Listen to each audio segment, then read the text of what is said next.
Hi, welcome. It's Mary Ellen McGonagle with your weekly Edge show for Friday, September 1st. Today, as always, we're all going to take a look at the broader markets and see where did we close the week, give you an idea of where support is and how we are faring. Also, beyond the market, take a look at where sector rotation is shaping up. We're seeing some newer areas come into play, and what were the headline news items that drove price action last week. As always, all about helping prepare you not only for next week, but beyond. You want to have that bigger picture view. Viewer question of the week this week is all about ways that you can participate in some of these areas that are moving back into favor, and I'll share with you why they are so that you can have a sense of whether those moves are sustainable or not. So here we are with the economic data from last week, and it was mixed, but mostly weak on the economic front. And this is good news. We're in that period where weaker economic news is positive because all eyes are on the Federal Reserve's meeting this month.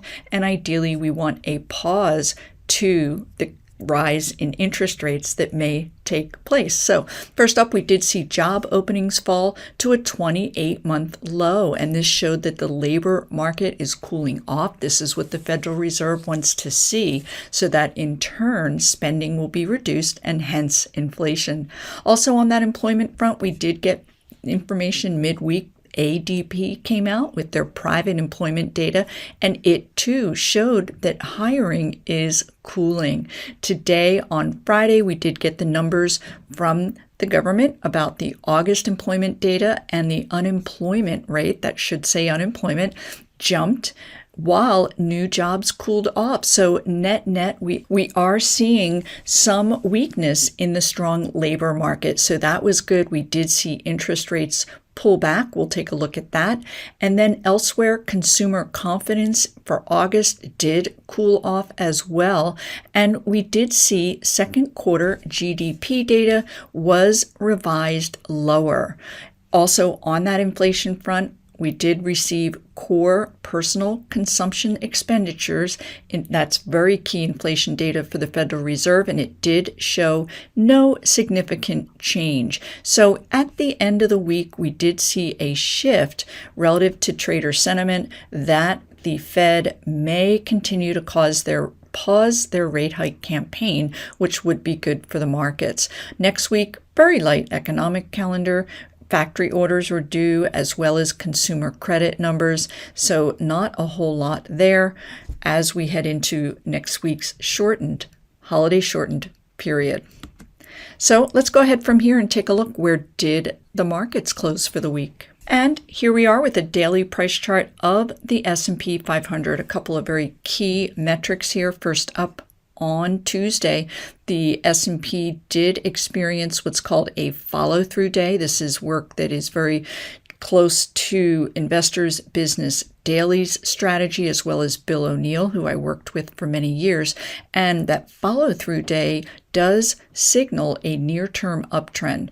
Also on that day, we did see the index close above this key 50-day simple moving average. That was this initial area of upside resistance, which now becomes support on any pullbacks. Also, we have a positive RSI and MACD, so a nice near-term uptrend in the S&P 500. From here, let's take a look beyond the broader markets at those 11 underlying sectors. I'm sharing with you a 2-month daily price chart view. I've added an RSI indicator, and the sectors are sorted by strength. So take a look up here at the forefront, as it has been for a while now, our energy stocks, XLE. We had a significant 2% gap up into a base breakout today, and that's all about the price of oil. We'll take a look at that in the next segment, but net, very constructive price action there. Also, Basic materials on the move. And this is one of the areas where I will share with you why basic materials are turning, one of the reasons, and how you can participate in this downtrend reversal into a new uptrend. Also, last week, technology remaining up here at the forefront, a nice 4.4% gain in this sector relative to the S&P up 2.5% and the NASDAQ up 3.3%. We can also see this MACD now up here in positive territory, joining an already positive RSI. So nice strength there in technology. Industrials, rather middling. They were up about 2.1% less than the S&P, but there are pockets of strength in here, and we can see that the sector is trending generally upward. Nice bullish price action on this MACD, and I will share with you a couple of names from there as well. Now, one area that is somewhat newer as far as potentially reversing its downtrend are financials, XLF, and you can see nice positive momentum shift here in both the RSI and the MACD. We want to see financials fare well. It's all about the economy, at least being sound, if not growing, and oftentimes financials will lead. I'll share with you another area as well that can lead when we are entering a period where the economy is expected to, at the very least, continue to remain strong.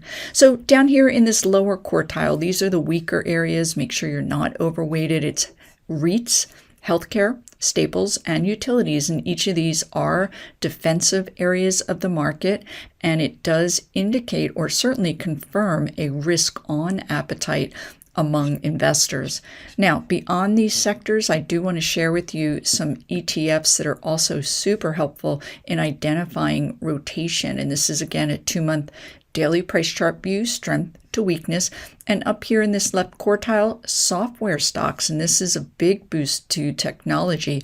We can see the group in a nice confirmed uptrend, up over 4.5% for the week, and a lot of that having to do with strong earnings reports from well-known companies, but also another reason that we're seeing nice price movement in tech, and also semiconductors were up 5.5%. It's all about interest rates. We can see this is the yield on that 10-year treasury. It peaked up here at about 4.4 and closed the week at 4.2. We did get a little bit of a rally today, but in the end, we are net down on that yield for that 10-year. And in addition to lower interest rates helping growth stocks, it's also been about strong earnings reports that are being released. So let's move through these sectors here and these ETFs. And I did want to share with you that small cap stocks were the top performing among those indexes, up 3.7%, not quite in bullish territory yet. We do have a nice positive RSI, however, and this too is constructive as it relates to a potential continuation rally in these markets. Now, down here in this lower quartile, I talked about financials faring well. Here we are with the regional banking KRE ETF, up 4.6% for the week. So this is on my radar, on the lookout. My MEM Edge report, we did participate in this July into August rally, removed the names as they began to weaken, but I do have it on my radar for a potential new uptrend in select bank names. Now, from here, I did promise to share with you an area of the markets that is coming back into favor. So what I'm going to do from here is share with you this Homebuilders ETF, XHB. And let's take a look at this chart very closely. You can see this nice confirmed uptrend from June into August. And this is all about continued growth and demand for these new homes. We did see a pretty significant sell-off here in the end of August, all about interest rates on the rise, which in turn, of course, increased mortgage rates two 20-year highs. So that in turn pushed this group back. But take a look. We did have a higher low shaping up here and a nice confirmed uptrend with this MACD crossover. So home builders are faring well. I can certainly share with you one name that looks particularly attractive at this time, and that's Toll Brothers. It did not pull back as much as the group and is back in favor with a nice base breakout on high volume.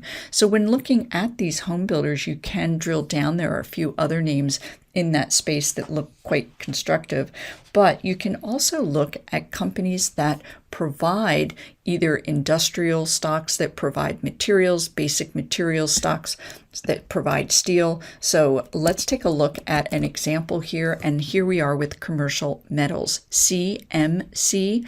This is a steel that provider to home builder and other industrial building as well. And we can see that it had a nice high into the beginning of August, pulled back with the markets, found support at this upward trending 50-day simple moving average. And this past week, nice base breakout. Take a look at that volume. We have that black line up through the red. So CMC looking very constructive as an add-on play, and certainly newer by way of coming back in to favor. Another name that is in that space as it relates to providing products to these new home builders is BLDR. Not quite as constructive. This drop below that 50 was rather sharp, but we do still have a very similar fashion of the right side of a base being formed here. Nice high volume. Your RSI MACD now in positive territory, and the stock looks quite constructive. A company that reported their earnings today, ticker symbol NX. I'm going to pull up a full quote here with this stock chart service, and you will see it's in the industrial sector. It does provide building material, and it's a little under $1 billion in market cap size, but in response to earnings, we did see a gap up into a base breakout. Now, at this juncture, we're approaching an overbought position. I'm not in any way suggesting that you chase the stock, but it is more to point out that concept that we are seeing a move back into these suppliers for the home building space. Last up here is Eagle Materials. They provide cement products, EXP, and it's another company that experienced a base breakout today, a nice 6-week base breakout with positive momentum here. Everyone have a fantastic long weekend. If you like what you've seen, go ahead and hit that like button. And if you haven't already, there is a link below for you to trial my twice weekly MEM Edge report for a nominal fee. Take care. See you here next Friday. Hey, Mary Ellen here with Simpler Trading. Thanks for watching the video. If you liked what you saw, go ahead and hit that like button and leave comments below. And if you'd like to be notified to future videos, you can hit that bell icon and subscribe. Don't leave without subscribing to my MEM Edge bi-weekly report. I do have a special trial offer. And for those who'd like to learn about trading live with us, you can go ahead to simplertrading.com to learn more.